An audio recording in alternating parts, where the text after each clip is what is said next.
What's going on, guys? Stefan here with you, S&E's Garage. Today we are in the shop with our 2005 GX470, and as you can see, we are going to be undercoating this truck today.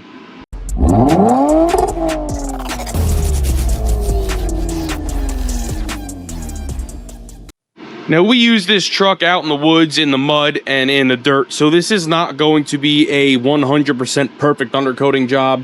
For me to lay under here and power wash this thing for an hour to get every speck of dirt, mud, and dirt, debris out of here, it's just not going to happen. So we went ahead, we hosed this frame off like 2 or 3 times. This was 2 days ago. And then I just came under here with a blowgun and I blew everything out as best I can. You can see half the dirt on the floor is still here, and then we got some more in there. Pine needles hiding everywhere. So what we're going to go ahead and do now is we're going to undercoat this. Now, what we're going to be using is some PB Blaster Surface Shield. This is great stuff. I use this professionally at work on our plow trucks, and it does a great job. You can definitely see the difference between our older trucks that we did not use anything on and the new stuff. So it works great. I know it works great, and that's why we are using it. Now, we are going to be using this applicator spray gun to install it or apply it. I'll leave one of these in the video description below. I'll leave some of this in the video description below. You're also going to need some sort of N95 mask. This stuff kind of gets everywhere. And then this spray gun that we got comes with 2 hoses here. It's going to come with one with an everywhere tip. So that's not the everywhere tip. This is, so you'll stick this into all the various holes in the frame, and that will coat the inside of the frame. And then this wand here is for the hard to reach places. So I'm just going to throw you on a time lapse. I'm going to show you exactly what we're doing here. We're going to put a nice thin coat on everything. So I'm going to start on the bottom. We're going to do the whole frame down and up. Then I'm going to lower it down. We're going to go around the sides. And then we're going to get the top of the frame the best that we can. Like I said, this is not going to be a perfect install. It's just to go ahead and get this 20-year-old truck protected, because the frame is in very good shape for what it is. But you'll see here there are some spots that are, they're not rusting yet, but it's got some surface rust on it, and we want to preserve this thing as long as we can, because we do actually really quite enjoy it.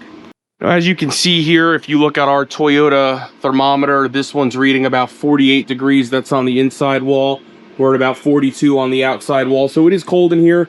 That's why I have this heater under here. I actually heated this stuff with it so that it would flow, because when it's cold, it does not want to flow.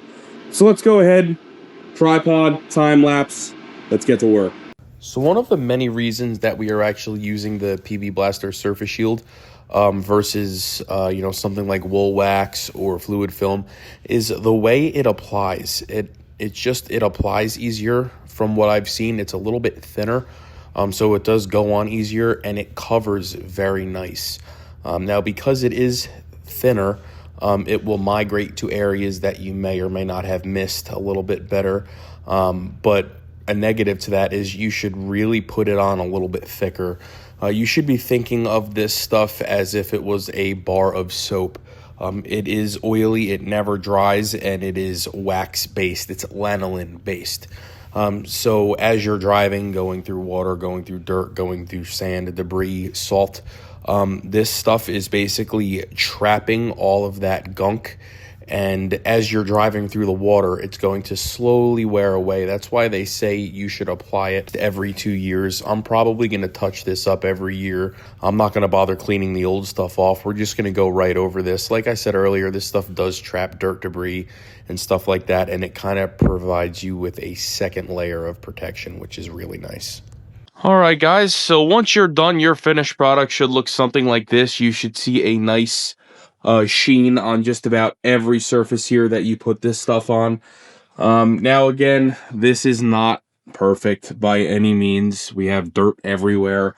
Even though I hosed this thing off a bunch of times, like I said, we use it in the woods, and this stuff by design is going to attract dirt, so it is what it is.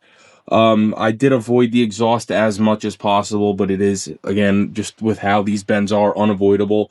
Gonna have to park it outside, let it run for, a couple minutes, let it burn as much of that excess crap off as I can, and then your first couple of rides, that you drive the car, it is going to stink. So be ready for that. It's not the end of the world, but it does happen. So unfortunately, this smoke that you see is just a part of the job. It's almost unavoidable. It's almost impossible, especially on a body-on-frame truck like this, to keep all of the stuff off of the headers and the rest of the exhaust. So I just recommend pull it outside, you know, let it run 15-20 minutes, and then take it out and beat on it a little bit. Get those headers hot, get that exhaust hot, heat your muffler up, and just let it burn this stuff off before you put your family in it, because they're not going to want to smell it. But if this video helped you or are interested, you please like, share, subscribe. Please stay tuned for more content, and we'll see you next time.